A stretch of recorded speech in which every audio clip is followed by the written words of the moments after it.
Bismillahirrahmanirrahim. Alhamdulillahirabbil alamin wassalatu wassalamu ala asyrafil mursalin nabiyina Muhammadin wa ala alihi wa sahbihi wa man tabi'ahum bi ihsanin ila yaumiddin. Amma ba'd. Masih dalam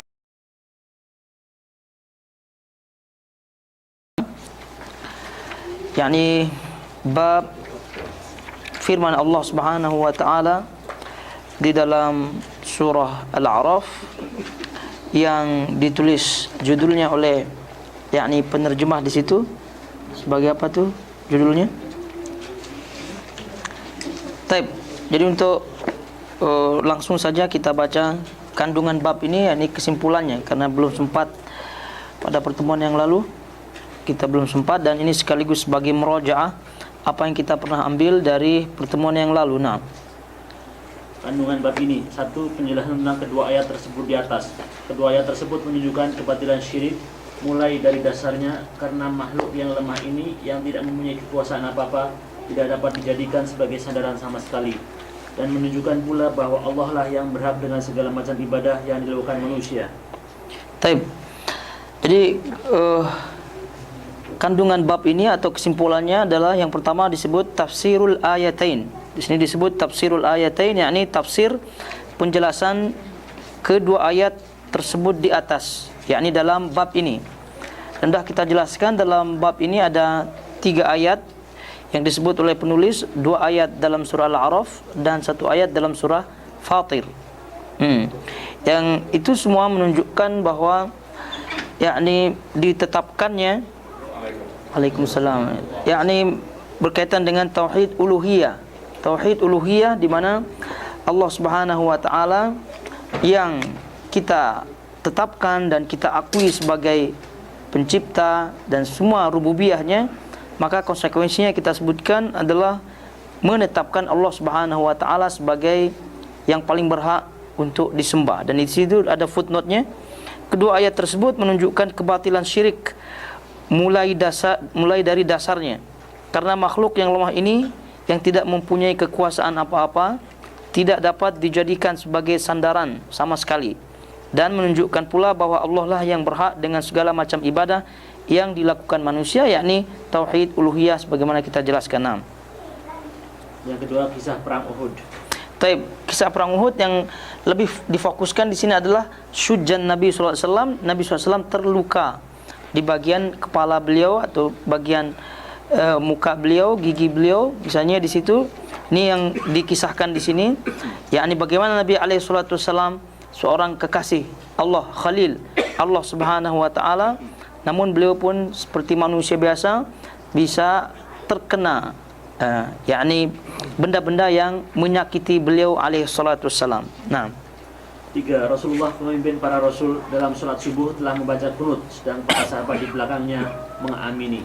Taib. Di situ disebut qunutu sayyidil mursalin wa khalfahu sadatul awliya yu'amminuna fis shalah. Rasulullah sebagai seorang pemimpin para rasul, karena kita ketahui Rasulullah SAW adalah yakni rasul yang paling afdal.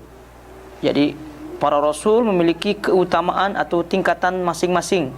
Yang paling tinggi keutamaannya, kedudukannya kita ketahui adalah ulul azmi minar rusul. Ulul azmi yang 5 banyaknya. Kemudian di antara ulul azmi itu 2 Khalilullah, yakni Ibrahim dan Nabi alaihi salatu wasallam. Di antara yang paling tinggi kedudukannya di antara 2 Khalil ini adalah Nabi Muhammad sallallahu alaihi wasallam, sehingga beliau menyebutkan di sini pemimpin para rasul.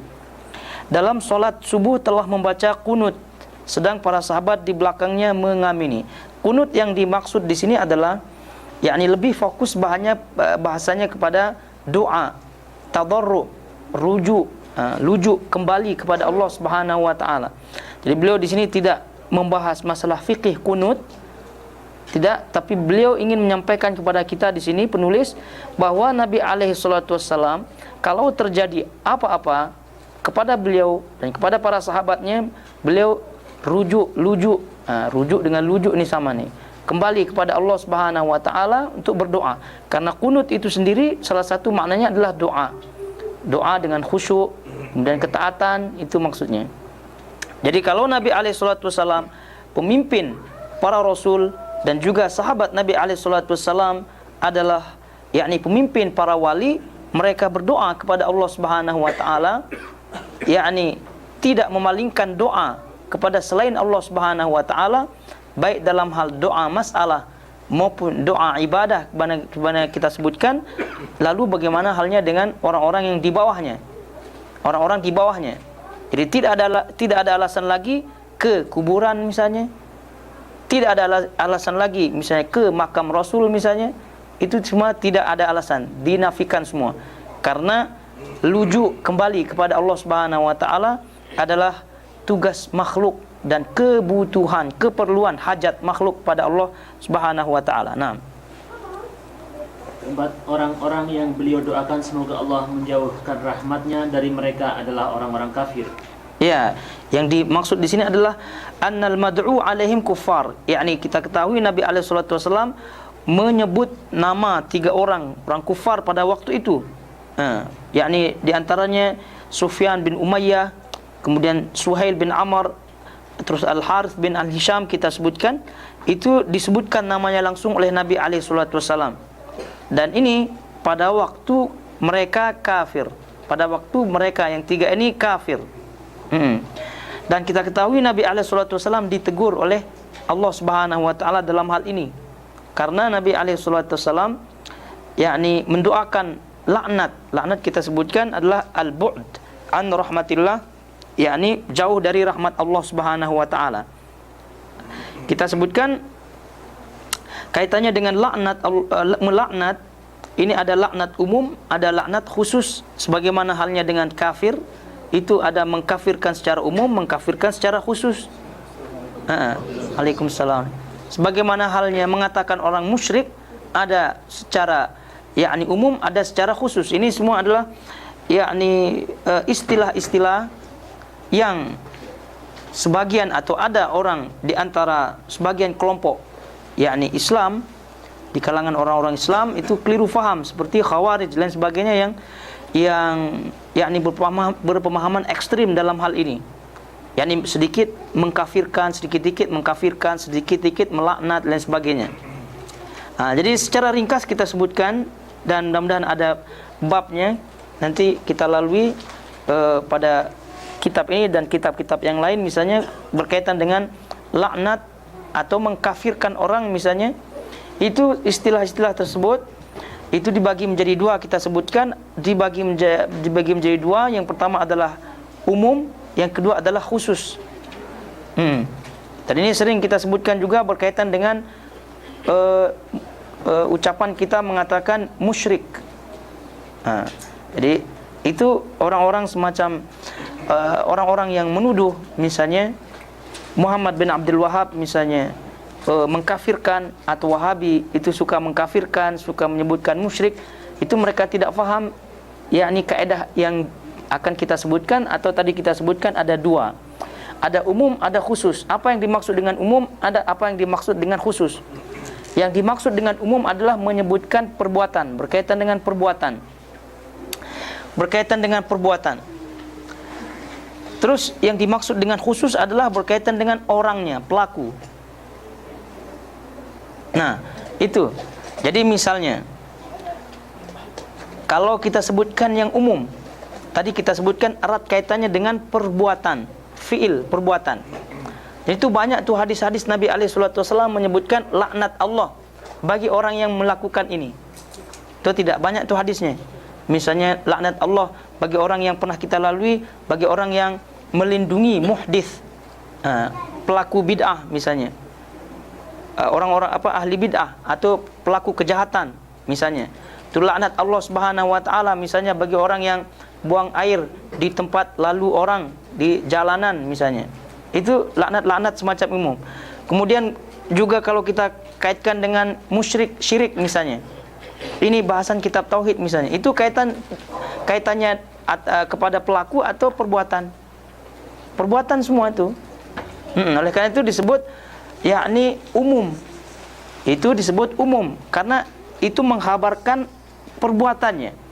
Jadi mengkhabarkan perbuatan ini tidak mengharuskan menentukan orangnya. Jadi kalau menentukan orangnya itu maknanya khusus. Itu maknanya khusus. Oleh karenanya itu kaitannya dengan laknat ini, ada laknat umum, ada laknat khusus. Jadi kalau melaknat secara umum gitu, secara umum itu tidak masalah karena berkaitan dengan fiilnya. Tapi kalau laknat secara khusus itu disebut oleh ulama itu harus ada dhawabitnya, harus ada ketentuannya. Yang paling masyhur disebutkan adalah boleh, tapi kepada orang-orang yang jelas dilaknat oleh Allah dan Rasulnya. Allah dan Rasulnya. Misalnya orang-orang yang sudah dilaknat, misalnya oleh Rasulullah SAW, yang dah jelas-jelas, misalnya mati dalam kekufuran, Abu Jahal, Abu Lahab, misalnya itu. Tapi kalau belum jelas, itu lebih baik tidak. Itu lebih baik tidak. Jadi ala kulli hal ini ada bahasanya sendiri, tapi kita ingin menyampaikan bahwa ada laknat umum, ada laknat khusus. Bagaimana halnya dengan menyebutkan orang-orang ini, misalnya menyebutkan masalah syirik. Dan ini yang paling sensitif misalnya di tempat kita. Mereka menuduh misalnya Wahabi dan sebagainya, dan misalnya Salafi dan sebagainya, misalnya atas istilah-istilah mereka, karena sekali lagi mereka tidak faham apa maksudnya. Jadi ketika kita bahas kitab tauhid, misalnya termasuk kesyirikan, perbuatan ini dan perbuatan ini, itu tidak. Itu yang kita sebutkan.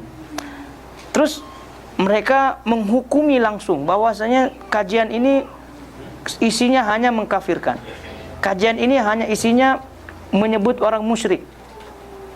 Itu kata mereka misalnya. Tapi sekali lagi perkataan mereka ini kita kasih mereka apa tuh? Maaf saja karena mereka jahil, tidak tahu. Jadi kita maksudnya bukan kita mempelajari kitab tauhid ini untuk menuduh orang, tidak. Tapi untuk menjauhkan diri daripada perbuatan-perbuatan yang menjerumuskan ke dalam laknat misalnya, ke dalam syirik misalnya, ke dalam kufur misalnya. Dan itu semua bertentangan dengan tauhid akidah kita. Naam. Yang kelima, mereka telah melakukan perbuatan yang tidak dilakukan oleh orang-orang kafir yang lain, antara lain melukai kepala Rasulullah SAW dan berupaya untuk membunuh beliau, serta mengoyak-ngoyak tubuh para korban yang terbunuh, padahal yang terbunuh itu adalah sanak famili mereka. Ya, ini yang terjadi di perang Uhud, di mana kaum kufar, ya ini sebagaimana kebiasaan mereka, di samping sifat yang mereka yakni di samping kekufuran mereka yang ada pada diri mereka, mereka juga menyakiti Nabi SAW dan juga menyakiti sahabat Nabi SAW. Dan ini kita tahu di sejarah beliau SAW. Terbukti di perang Uhud beliau terluka. Dan misalnya di sini disebut kalau hirsuhum ala qatli, mereka semangat untuk membunuh Rasulullah SAW, ini dah jelas. Terus mereka tamthil, mereka memotong-motong. Itu namanya tamthil, motong-motong tubuh sahabat-sahabat Nabi SAW yang telah terbunuh. Misalnya Hamzah misalnya, sampai dikoyak, dibuka jantung beliau. Ini semua adalah bentuk daripada perbuatan orang-orang kufar. Tapi yang apa perlu diluruskan gitu, yang pernah kita dengar ketika Hamzah misalnya dibuka jantungnya, itu kan atas permintaan Hindun. Itu tidak. Hindun, istri daripada Abu Sufyan. Tapi itu riwayatnya dhaif. Apalagi misalnya ada menggigit dan sebagainya. Itu riwayatnya tidak benar. Taib. Jadi ini sekali lagi menyebutkan bagaimana perbuatan orang kufar kepada Nabi SAW yang memang semangat untuk membunuh Nabi SAW dan telah melukai beliau SAW. Sehingga seolah-olah wajar Nabi SAW mendoakan laknat bagi mereka. Nah, terhadap peristiwa itulah Allah Subhanahu wa taala menurunkan firman-Nya kepada beliau, "Laisa laka minal amri syai'un." Tidak ada hak apapun bagimu dalam urusan mereka itu. Terus yang ketujuh, Allah berfirman, "Aw yatuba 'alaihim aw yu'adzibahum." Atau Allah terima taubat mereka atau menyiksa mereka. Ali Imran ayat 128. Kemudian Allah pun menerima taubat mereka dengan masuknya mereka ke dalam agama Islam dan menjadi orang-orang yang beriman. Ya, jadi ayat ini adalah yakni sebagai teguran dari Nabi SAW atas doa laknat khusus beliau kepada tiga orang yang tadi kita sebutkan. Bahwasanya Nabi SAW tidak memiliki hak atas urusan mereka.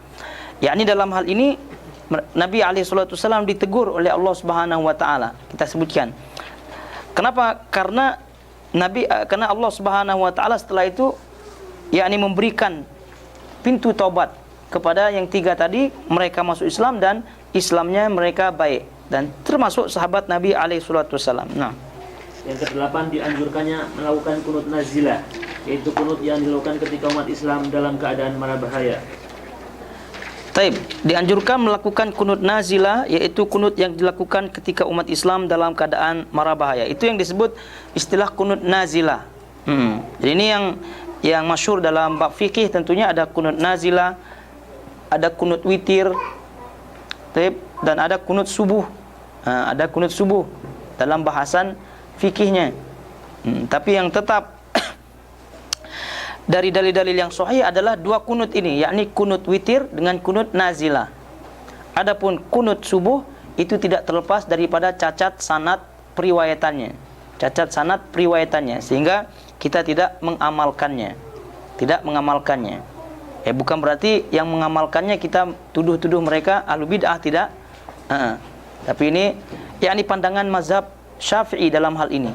Tapi tentu dalam hal ini kita tidak ikuti, karena sudah jelas di situ diterangkan oleh ulama hadis bahwa seluruh hadis-hadis yang menerangkan itu memiliki cacat sanadnya. Tapi ala kulli hal ditetapkan ada dua kunut menurut hadis yang sahih, kunut witir dan ini adalah kunut nazilah. Kunut nazilah itu disebut kunut yang dilakukan ketika umat Islam dalam keadaan mara bahaya, emergency. Tapi disebutkan oleh Syekh Utsaimin rahimahullahu taala, emergency yang dimaksud di sini adalah mara bahaya, yang dimaksud adalah mara bahaya yang datang dari akibat manusia, akibat makhluk atau manusia. Tapi mara bahaya yang datang akibat misalnya alam dan sebagainya, maka ini tidak disebut kunut nazilah. Misalnya banjir, itu memang qadarullah itu adalah banjir. Kemudian misalnya apalagi ada penyakit menular tiba-tiba, misalnya banyak orang mati misalnya, itu tidak. Tapi kalau misalnya terjadi kezaliman, pembunuhan misalnya, kezaliman oleh sebagian pemimpin misalnya, atau dan lain-lain daripada macam-macam kezaliman, maka ini adalah kunut nazilah, dipakai kunut nazilah. Jadi kunut nazilah ini disebut oleh Syekh Utsaimin rahimahullahu taala, wa qila yaqnut kullu musallin wa sahih. Jadi kunut nazilah ini boleh dilakukan oleh setiap musallin, setiap orang. Nah, ada yang berpendapat bahwa kunut nazilah ini, kata beliau, ini dilakukan oleh Imam al-A'zam, yakni pemimpin. Kemudian atas kepada orang-orang yang diperintahkan oleh pemimpin, imam-imam masjid misalnya. Itu ada pendapat juga.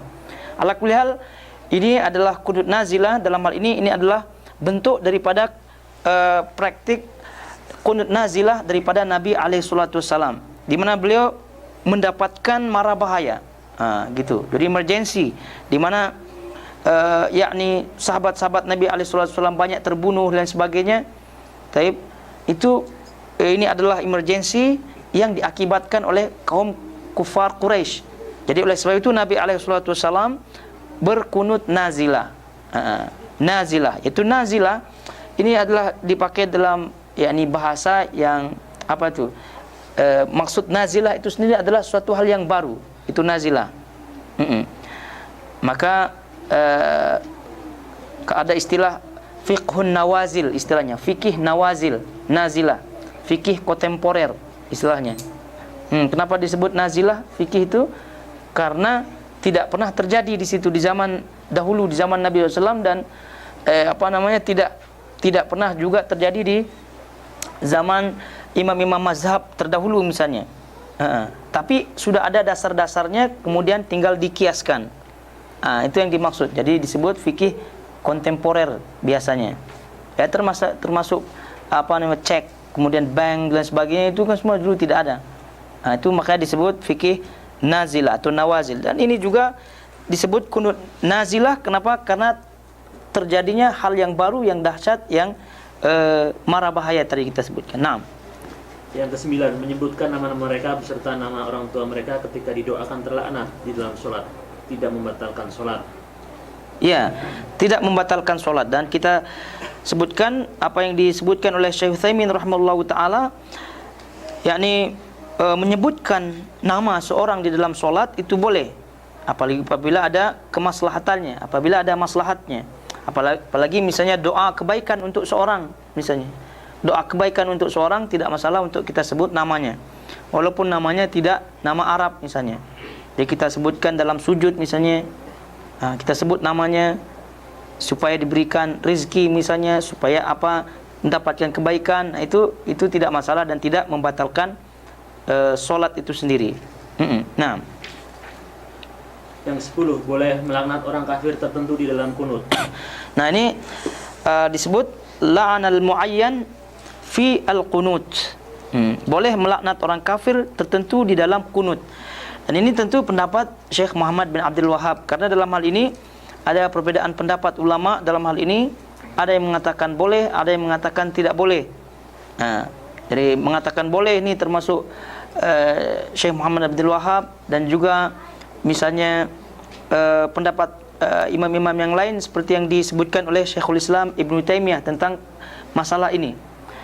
Tapi Syekh Utsaimin rahimahullahu taala sepertinya tidak membolehkan. Sepertinya beliau berpendapat tidak membolehkan. Sehingga beliau menyebutkan di sini hadza gharib. Ini pendapat yang aneh tentunya dari penulis. Kata beliau Syekh Muhammad bin Utsaimin rahimahullahu taala dalam syarahnya ini. Fa in arada al-muallifu rahimahullahu taala anna hadza amrun waqa'a thumma nuhiya anhu atau thumma naha anhu fala iskal. Sebab kata beliau rahimahullahu taala, jika penulis rahimahullahu taala menginginkan dari pernyataan beliau ini untuk menerangkan suatu yang telah terjadi kemudian dilarang, maka fala iskal, maka tidak ada masalah. Ini kata beliau rahimahullahu taala. Kata beliau rahimahullahu taala, wa in arada annahu yustafad min hadha jawaz la'nil muayyan fil qunut abadan fa hadha fihi nazar lianna an-nabi SAW naha an dhalik. Akan tetapi apabila penulis rahimahullahu taala menginginkan dari pernyataan ini bahwa boleh melaknat orang tertentu di dalam kunut berdasarkan hadis ini selama-lamanya, maka pendapat ini perlu diteliti lagi, karena Rasulullah SAW melarangnya. Ini kata beliau rahimahullahu taala, artinya dilihat dari pernyataan beliau ini menunjukkan bahwa beliau lebih kepada pendapat tidak boleh melaknat menyebut langsung nama orang. Tadi kita sebutkan laknat itu ada dua, ada umum, ada khusus. Nah, yang khusus menyebutkan nama orang ini menurut pendapat Syekh Utsaimin tidak boleh. Tapi pendapat yang lain boleh. Sehingga misalnya Syekh Rabi' bin Hadi Al-Madkhali ketika beliau ditanya apakah melaknat orang per orang itu dimansuh oleh ayat ini, ayat yang tadi laisa laka minal amri syai'un, kata beliau rahimahullahu taala, aku tidak mengetahui ada ulama yang mengatakan itu. Nah, maknanya beliau berpendapat boleh. Alasannya beliau kalau ayat tersebut adalah itu khusus bagi Nabi alaihi salatu wasallam, kata beliau. Ini pendapat. Jadi terserah. Jadi artinya ini adalah pendapat daripada kalangan Ahlus Sunnah wal Jamaah, imam-imam Ahlus Sunnah wal Jamaah. Jadi apabila kita menemukan sesuatu yang semacam itu, kita berlaku adil, kemudian kita berlaku tenang, jangan main yakni hakim sendiri. Jadi misalnya sekarang terjadi misalnya menyebut misalnya nama pemimpin yang zalim misalnya yang ada di negeri Arab misalnya sebagainya, ya bagi orang tidak masalah, tidak masalah. Ala kulli hal ini adalah pendapat yang silahkan diambil. Nah, yang ke-11 kisah Rasulullah SAW ketika diturunkan kepada beliau firman Allah, dan berilah peringatan kepada keluargamu yang terdekat. Iya, dan ini adalah bentuk daripada semangat Nabi alaihi salatu wasallam untuk berdakwah. Semangat Nabi alaihi salatu wasallam untuk berdakwah, dan dakwah itu dimulai dari family, dimulai daripada aqarib, dimulai daripada keluarga. Ya, tentu hasilnya wallahu a'lam, tapi yang jelas dimulai dulu begitu. Wallahu a'lam hasilnya. Dan hasil kita tidak dituntut. Dan buktinya Nabi SAW tidak berhasil dalam misalnya mendakwahi pamannya Abu Lahab, paman beliau. Kemudian family-family yang lain banyak juga yang tidak begitu. Jadi ini sekali lagi wa anzir ashiratakal aqrabin, ini adalah ayat yang menunjukkan bahwasanya seorang itu dalam berdakwah tentunya mendakwahi keluarganya terlebih dahulu, baru setelahnya orang-orang luar. Nah, Yang ke-12, kesungguhan Rasulullah SAW dalam hal ini, sehingga beliau melakukan sesuatu yang menyebabkan dirinya dituduh gila. Demikian halnya apabila dilakukan oleh orang mukmin pada masa sekarang. Ya, ini kata beliau rahimahullahu taala, kesungguhan Rasulullah SAW dalam hal ini, yakni dalam berdakwah. Dalam berdakwah. Sehingga beliau melakukan sesuatu yang menyebabkan dirinya dituduh gila. Demikian halnya apabila dilakukan oleh orang mukmin pada masa sekarang ini. Dan ini beliau, yakni ini ucapan Syekh Muhammad Abdul Wahab ini, beliau lebih rincikan kepada kitabnya Masail Al-Jahiliyah, dan kitabnya masalah-masalah jahiliyah yang ada pada zaman sekarang ini. Nah, jadi ini salah satu konsekuensi, dan ini akan terus berlalu, akan terus terjadi gitu. Jadi apabila ini adalah konsekuensi berdakwah. Jadi Nabi SAW saja yang memiliki keutamaan, kemudian yakni ditolong penuh oleh Allah Subhanahu wa taala pun ketika beliau berdakwah dikatakan gila. Dikatakan gila. Apalagi jenis-jenis kita gitu. Apalagi jenis-jenis kita. Oleh karena itu Nabi SAW menyebutkan fatuba lil ghuraba, bada'al islamu ghariban wa sayaudu ghariban kama bada'a. Fatuba lil ghuraba. Jadi Islam itu dimulai dengan asing. Karena Nabi SAW dianggap asing. Ini ajaran apa nih? Gitu kan? Ini ajaran apa? Jadi mengajak orang menyembah kepada Allah Subhanahu wa taala pada waktu itu aneh, karena yang disembah adalah patung-patung. Nah, itu dimulainya Islam aneh. Wa sayaudu ghariban kama bada, dan Islam ini nanti pada akhir zaman akan kembali aneh. Akan kembali asing. Fatuba lil ghuraba, dan berbagilah bagi orang-orang yang dianggap asing. Ini salah satu. Jadi ini adalah konsekuensi daripada berdakwah. Jadi kalau masih disebut misalnya Wahabi, itu masih ringan. Ini Nabi SAW disebut gila nih. Ini kita sekarang kalau disebut gila nih, boleh kita report orang itu ke polis, habis itu kita ya court gitu kan, ini dianggap kita mencemari nama baik macam gitu kan. Tapi kalau masih sebut Wahabi, terus masih sebut misalnya apa lagi? Ekstrim itu semua adalah ucapan-ucapan yang tidak perlu didengar. Nabi SAW dianggap gila ini. Dan ini adalah konsekuensi daripada berdakwah. Nah, yang ke-13, Rasulullah SAW memperingatkan keluarganya yang paling jauh, kemudian yang terdekat dengan sabdanya, sedikit pun aku tidak bisa berbuat apa-apa untukmu di hadapan Allah nanti. Sampai beliau bersabda, wahai Fatimah putri Rasul, aku tidak bisa berbuat untukmu apa-apa di hadapan Allah nanti. Jika beliau sebagai pemimpin para Rasul telah berterus terang tidak bisa membela putrinya sendiri, pemimpin kaum wanita di jagat raya ini, dan jika orang yang mengimami bahwa apa yang beliau katakan itu benar, kemudian jika dia memperhatikan apa yang terjadi pada diri kaum khawas dewasa ini, maka akan tampak baginya bahwa tauhid ini sudah ditinggalkan dan tuntunan agama sudah menjadi asing. Ya, ini adalah pernyataan yang sangat bagus sekali. Diulang itu, kalau boleh silakan diulang-ulang tuh bacanya, supaya lebih mendalami makna apa yang disebut oleh Syekh Muhammad bin Abdul Wahab dalam poin yang ke-13 yang terakhir itu. Oleh sebab itu Syekh Utsaimin rahimahullahu taala menyebutkan komen beliau terhadap poin yang ke-13 ini, kata beliau, shadaqa rahimahullah fi ma qala. Jadi apa yang beliau ucapkan di sini shadaqa, yakni benar. Yang beliau sebutkan ini benar. Fa innahu idza kana hadzal qail sayyidul mursalin wa qala lahu li sayyidati nisa'il alamin, thumma nahnu nu'minu anna ar-rasul la yaqulu illa al-haq wa annahu la yughni an ibnatihi syai'a, tabayyana lana al-an anna ma yaf'aluhu khawasun nas tarkun lit-tauhid li'annahu yujadu unasun khawasun yarawna anfusahum ulama wa yarawhum min hawlihim ulama wahlan lit-taqlid yad'una ar-rasul sallam li kashfi ad-dhurri wa jalbi an-naf'i da'watan sarihatan. Jadi kata beliau rahimahullahu taala, ini komen beliau terhadap poin yang ke-13 ini. Sungguh yakni benar apa yang diucapkan oleh penulis di sini, yakni Syekh Muhammad bin Abdul Wahab rahimahullahu taala.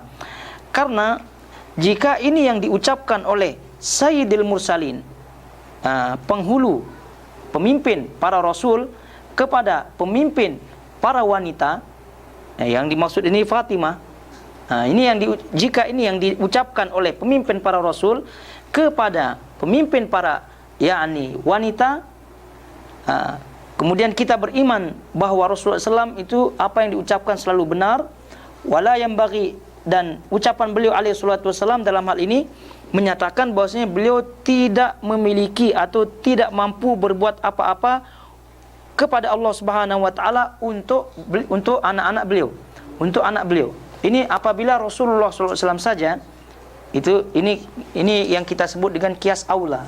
Ini yang kita sebut dengan kias aula, kias yang lebih utama. Jadi kalau Nabi SAW saja yang merupakan pemimpin para nabi mengucapkan ini kepada pemimpin para wanita, yakni anak beliau SAW, di mana beliau SAW ucapannya adalah hak semuanya, Nabi SAW menyatakan bahwa beliau tidak mampu berbuat apapun untuk kemaslahatan anak beliau ini, untuk kemaslahatan pemimpin para wanita di hadapan Allah Subhanahu wa taala, tidak mampu berbuat apa-apa. Apalagi kepada yang lain gitu. Apalagi orang lain kepada orang lain. Itu dah jelas. Ini dipakai kias aula namanya. Kias aula.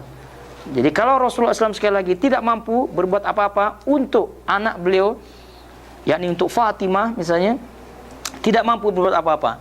Apalagi Rasulullah SAW untuk yang lain misalnya, untuk yang lain, apalagi orang lain untuk yang lain. Maka tiga heran di sini disebut. Kemudian jika dia memperhatikan apa yang terjadi pada diri kaum Khawas. Kaum Khawas ini adalah tokoh-tokoh ulama yang mereka anggap memiliki ilmu. Yadda'una ar-rasul li kashfid dhurri. Lalu mereka ulama tersebut mengatakan Rasulullah SAW mampu memiliki kemampuan untuk melakukan atau memberikan kebaikan dalam bentuk misalnya memberikan manfaat, kemudian menghilangkan mudarat misalnya. Maka ini adalah klaim-klaim yang tidak berdasar. Jadi kalau Nabi SAW tidak mampu melakukan sesuatu apapun kepada anak wanitanya yang merupakan pemimpin para wanita, jadi ini dah jelas, ini pernyataan Rasulullah SAW. Sehingga kita jangan tertipu oleh ucapan-ucapan orang-orang zaman sekarang, walaupun orang tersebut dikatakan orang alim. Walaupun orang tersebut dikatakan orang alim. Jadi ini kita ambil ucapan Rasulullah SAW sendiri ini. Adapun ucapan orang alim tersebut, misalnya itu banyak, istilah kita banyak udang balik batu di situ. Jadi banyak udang balik batu. Allah alam apa niat mereka. Tapi yang jelas ini adalah ucapan pernyataan Rasulullah SAW. Jadi sehingga tidak boleh misalnya seorang datang pergi ke kuburan Rasulullah SAW terus minta-minta di situ. Tidak. Ini di zaman hidupnya Rasulullah SAW saja tidak mampu Rasulullah SAW. Apalagi sudah meninggal. Ini yang harus diperhatikan. Oleh karenanya ini dibaca betul-betul apa yang dimaksud oleh penulis Syekh Muhammad bin Abdul Wahab dalam hal ini. Taib. Habis bab yang ke-15. Kita pindah ke bab yang ke berapa tuh? 16. Nah. Taib. Di situ disebut bab firman Allah Subhanahu wa taala surah Saba ayat 23. Bab, karena bab yang ke-16 ini tidak disebut topiknya. Jadi beliau sebut topiknya adalah ayat. Jadi babun qaulillahi ta'ala.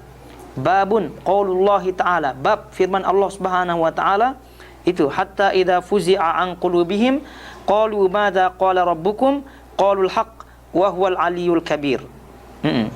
Itu dia bab firman Allah Subhanahu wa taala.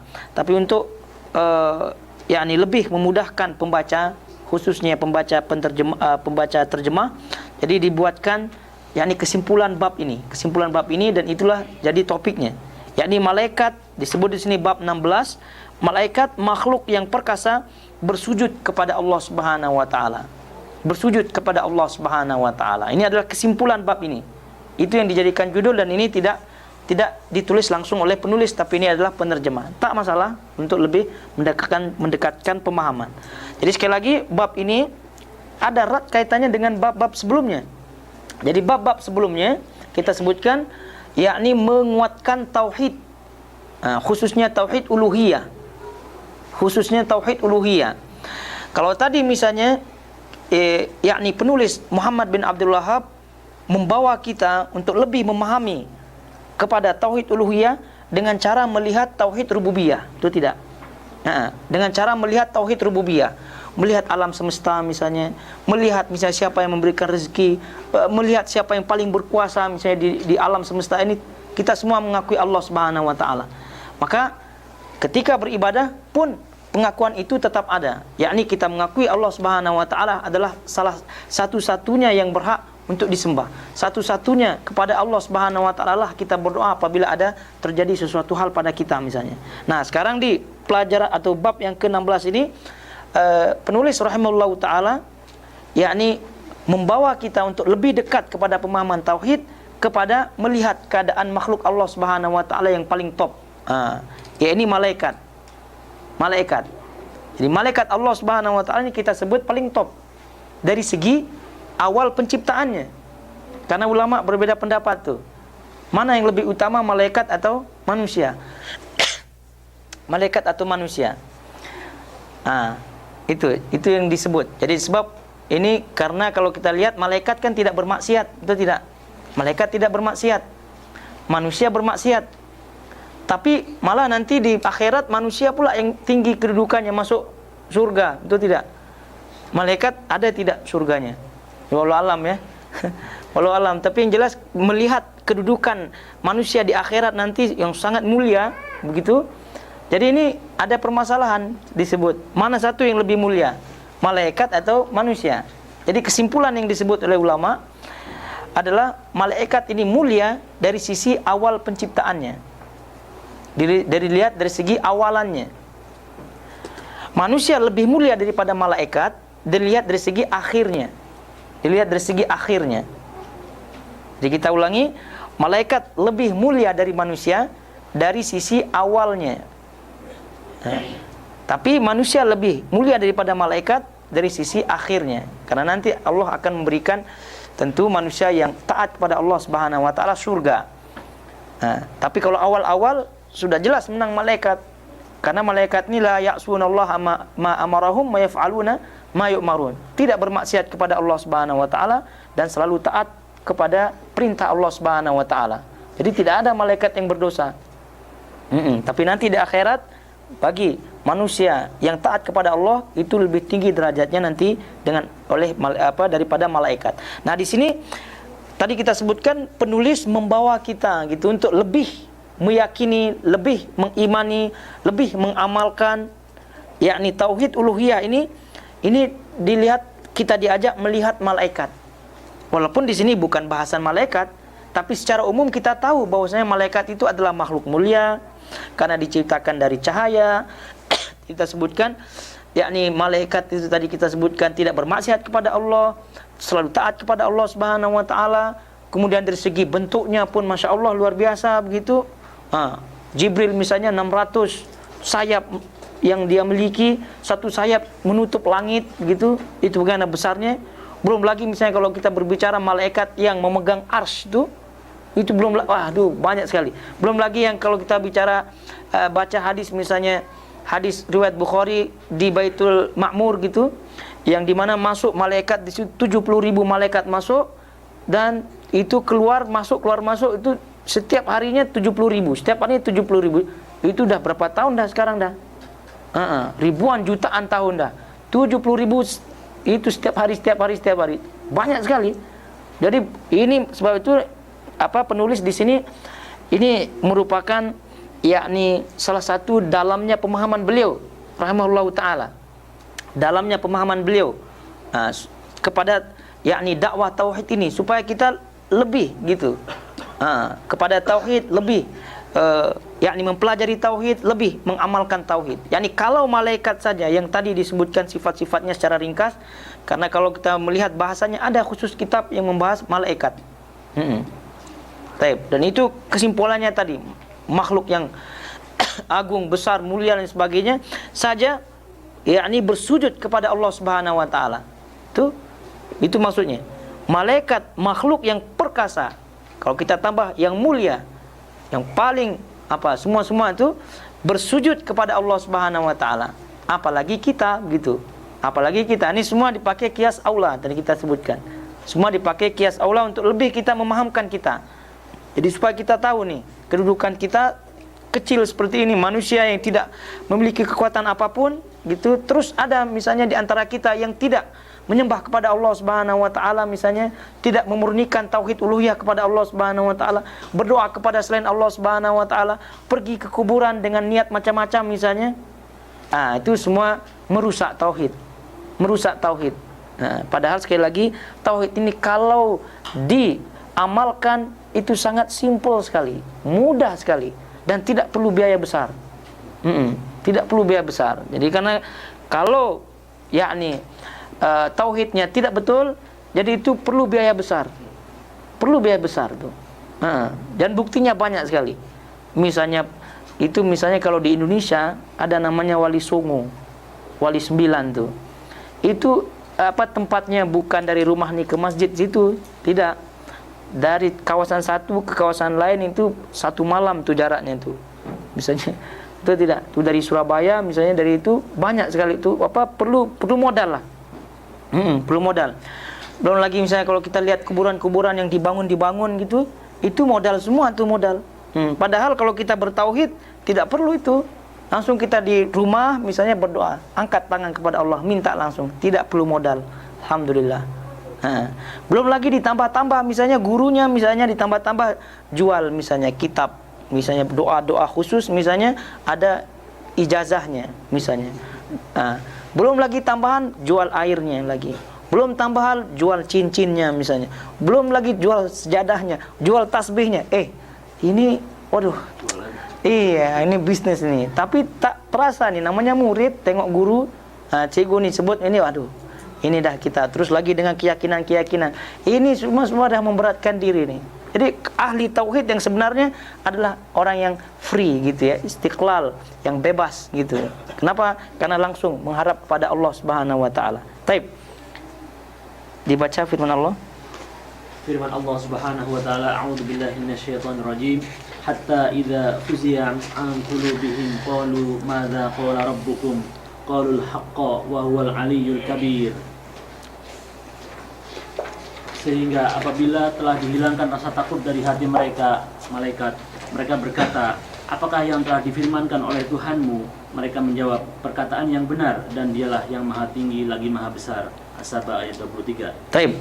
Jadi ini adalah firman Allah Subhanahu wa taala yang beliau nukil sebagaimana hal yakni metodologi beliau rahimahullah taala dalam menulis bab, kemudian menulis firman Allah, menulis hadis Nabi SAW, sehingga tak ada peluang untuk membantahnya. Jadi kalau membantah, silahkan bantah dengan Al-Quran, silahkan bantah dengan hadis. Jangan bantah dengan perasaan, jangan bantah dengan emosi. Gitu. Ini kebanyakan kita bantah dengan emosi. Padahal kitab ini kitab Quran, kitab hadis. Itu tidak. Coba cek di situ semuanya. Setiap bab ada Qurannya, ada hadisnya. Plus ada juga kaul ucapan ulama-ulama salaf terdahulu. Baik. Ini di firman Allah Subhanahu wa taala tadi, hatta idza fuzi'a an qulubihim qalu madza qala rabbukum qalul haqq wa huwa aliyul kabir.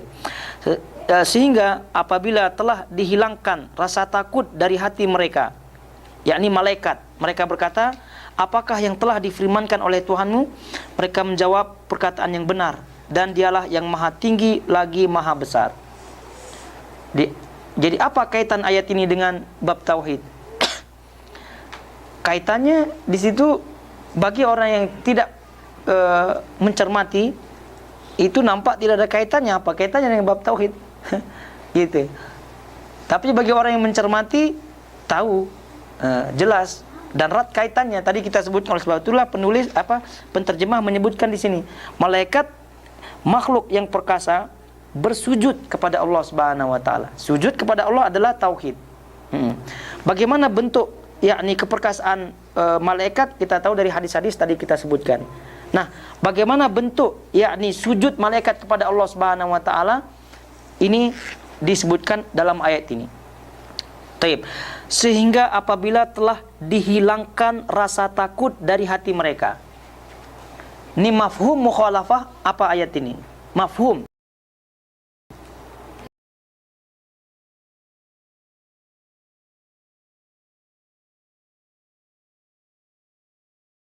gitu. Berarti mafhum mukhalafah disimpulkan dari ayat ini bahwasanya tetap senantiasa malaikat itu takut kepada Allah Subhanahu wa taala, tak berani apa-apa. Nah, itu malaikat. Tapi kita ni wallahu alamnya. Sebab itulah ini yang disebutkan oleh Allah Subhanahu wa taala dalam beberapa ayat yang mensifatkan malaikat. Contoh misalnya dalam surah Nahl ayat 50. Allah sebutkan di situ yakhafuna rabbahum. Jadi malaikat itu takut kepada Rabb mereka. Takut. Jadi sifat malaikat itu takut kepada Allah Subhanahu wa taala. Dan seterusnya taat kepada Allah, tidak bermaksiat kepada Allah Subhanahu wa taala. Nah, dalam ayat ini Allah Subhanahu wa taala hilangkan rasa takut tersebut. Kemudian mereka berkata, setelah hilang rasa takut, maka baru mereka sadar. Gitu. Baru mereka sadar, baru normal kembali. Berarti ini luar biasa nih. Oleh sebab itu, ini yang disebut, inilah yang dimaksud dengan jalal, sifat jalal bagi Allah. Kan kita sering sebutkan jalali wal ikram, itu tidak? Jalali wal ikram, al jalali wal ikram. Dan ini sering kita dengar, dan ini adalah salah satu sifat Allah Subhanahu wa taala. Itu tidak, al jalal. Tapi diterjemahkan apa itu? Al jalal. Mulia, itu tidak? Itu terjemahannya saja. Kalau tidak, ini yang dimaksud dengan jalal. Ini yang dimaksud dengan jalal. Adanya rasa takut yang luar biasa pada hati kepada Allah Subhanahu wa taala. Itu yang dimaksud dengan jalal. Jadi kalau menyebut misalnya al-jalali wal ikram, al-jalali wal ikram, itu yang dimaksud. Jadi bukan hanya sekedar mulia saja, tidak. Tapi hati ini dipenuhi rasa takut, rasa semua yang yang menyebabkan kita tidak berkutik, gitu istilahnya. Itu karena melihat kebesarannya di hadapannya Allah Subhanahu wa taala. Itu namanya jalal bagi Allah, dan ini hanya bagi Allah Subhanahu wa taala. Hanya bagi Allah Subhanahu wa taala. Dan kalau kita kiaskan pakai kias aula, misalnya orang pun misalnya tiba-tiba datang, misalnya raja, misalnya tiba-tiba gimana perasaan kita? Ada rasa takut, ada rasa malu, misalnya ada dan sebagainya. Nah, itu kita pakai kias aula, Allah lebih utama daripada itu. Kalau raja saja misalnya tiba-tiba datang ke sini, presiden misalnya, perdana menteri misalnya datang tiba-tiba, wah ini kita udah salah tingkah dah. Salah tingkah. Apalagi ini Allah Subhanahu wa taala. Sehingga tidak heran ini malaikat dihilangkan dulu rasa takutnya, baru itu mereka agak sadar. Baru mereka normal kembali. Terus apakah yang telah difirmankan oleh Tuhanmu? Mereka menjawab, perkataan yang benar, dan dialah yang maha tinggi lagi maha besar. Ini. Jadi yang jelasnya malaikat tahu bahwasanya secara keumuman apa yang difirmankan Allah Subhanahu wa taala adalah ucapan yang benar. Dan ucapan malaikat ini menunjukkan, kata ulama, menunjukkan sana, pujian. Bukan menunjukkan rekomendasi, tidak. Karena ucapan Allah itu tidak perlu direkomendasi, dah benar. Lain dengan ucapan kita. Jadi perlu ada orang yang membenarkan ucapan kita, baru orang itu percaya. Tapi kalau Allah tidak. Jadi ucapan malaikat di sini menjawab perkataan yang benar, dan dialah yang maha tinggi lagi maha besar. Ini adalah pujian daripada malaikat atas ucapan firman Allah Subhanahu wa taala. Pujian. Bukan rekomendasi dan sebagainya yang tadi kita sebutkan. Terus dialah yang maha tinggi lagi maha besar, dan ini adalah sifat Allah Subhanahu wa taala, dan kita akan rincikan pada tempatnya, yakni pada bahasan al-aqidah al-wasithiyah, berkaitan dengan sifat tinggi bagi Allah Subhanahu wa taala dan juga maha besar. Jadi tinggi Allah Subhanahu wa taala kita sebutkan tinggi secara sifat, tinggi secara zat. Tinggi secara sifat dan tinggi secara zat. Jadi ketinggian Allah Subhanahu wa taala, sifat ulu bagi Allah Subhanahu wa taala, tinggi secara zat, tinggi secara sifat kita sebutkan. Baik. Terus dari sini disebutkan oleh Syekh Utsaimin rahimahullahu taala, wa fil ayati fawaid. Di dalam ayat ini